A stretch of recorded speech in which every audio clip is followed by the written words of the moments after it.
மயிலாடுதுறை அருகே வாங்கிய கடனை கட்ட முடியாத சூழல் ஏற்பட்ட நிலையில் தம்பியின் வீட்டை ஆட்களை வைத்து அடித்து நொறுக்கிய சகோதரி.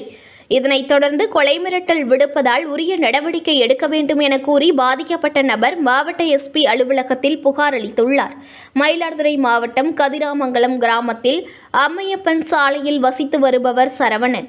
இவர் கடந்த 2018ஆம் ஆண்டு தனது சகோதரி ராணி என்பவரிடம் 3 லட்சம் ரூபாய் 5 பைசா வட்டிக்கு கடன் பெற்றுள்ளார். தொடர்ந்து மாதம் 15,000 ரூபாய் வட்டி கொடுத்து வந்த நிலையில் கடந்த வருடம் அக்டோபர் மாதம் முதல் வட்டி கொடுக்க முடியாத சூழல் ஏற்பட்டுள்ளது.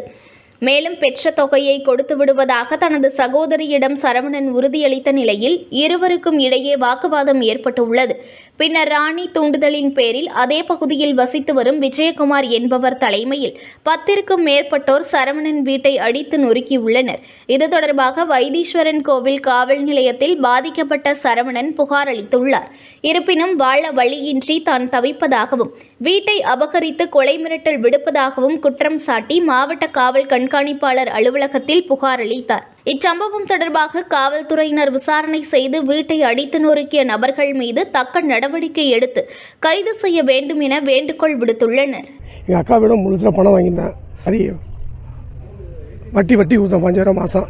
கொடுக்க முடியாத சூழ்நிலை வந்து எங்கள் அக்கா விஜயகுமாரை கையில் வச்சுக்கிட்டு என்னை வீட்டை காலி பண்ணிடா, குண்டர்கள் நிறைய பேரை வச்சு 15 பேரை வச்சு என்னை வீட்டை அடித்து நொறுக்கி எண்ணெயை அடித்து வச்சு நான் உயிருக்கு பயந்து 100க்கு தகவல் கொடுத்து போலீஸ் வந்து ஜாமானம் ஏற்றி வண்டியில் இருக்கும்போது வண்டியை கொண்டு போய் போலீஸில் வந்து ஒப்படைச்சிட்டாங்க. என் உயிருக்கு பயந்து வந்துட்டேன். இப்போ தகுந்த நடவடிக்கை எடுக்கும்படி எஸ்பி ஆஃபீஸில் கமிட்டு வந்திருக்கேன். நியூஸ் 1 தமிழை லைக் பண்ணுங்க, கமெண்ட் பண்ணுங்க, ஷேர் பண்ணுங்க, மறக்காம சப்ஸ்கிரைப் பண்ணுங்க.